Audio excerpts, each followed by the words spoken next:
脊柱側彎咧，好多小朋友咧，由於坐姿唔好啦，長期嘅一個位置骨頭嘅偏差啦，會令到佢哋咧會歪斜斜啊、腰骨痛啊等等。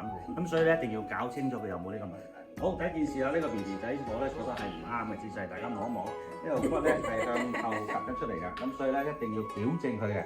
另外咧，佢嘅膊頭咧亦都有高低不平嘅情況嘅，咁樣兩嚿骨咧係未齊。OK， 得嗱，我同佢整一整佢好冇？好。呢個骨咧，呢個脊骨咧，佢咧係有少少咁樣寒背嘅，咁所以咧我哋要將佢呢度矯正翻佢。呢兩嚿骨咧，佢腰肌咧唔夠，背肌亦都好弱，所以咧佢冇辦法支撐呢個身體，咁佢就會不自覺咁樣跌咗落嚟啦。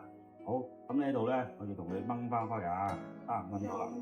呢度 OK， 放鬆，得搞掂。好，睇睇先。好，入邊呢度咧，睇仲冇棘住。嗱，佢腰肌咧真係好弱，所以咧佢一定要鍛鍊好個腰肌咧，佢先至唔會再受到呢個歪歪斜斜嘅情況嘅。好，咁我同你睇下呢度啊，得幾好，好似好啲咯噃，睇埋條頸先。OK， 條頸咧都屬於正常。OK， 轉，搞掂。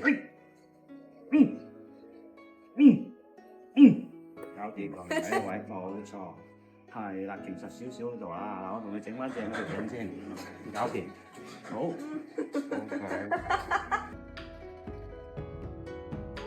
嗱呢個骨單啲咁多，我同佢整翻入去，好，瞓低壓住喺度，撳住兩手，唔實佢，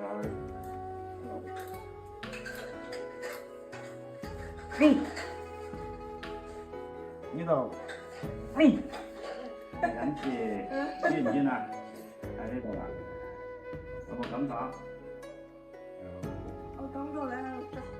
你對個骨頭嗰個位偏差係好細微嘅一個位置嚟嘅。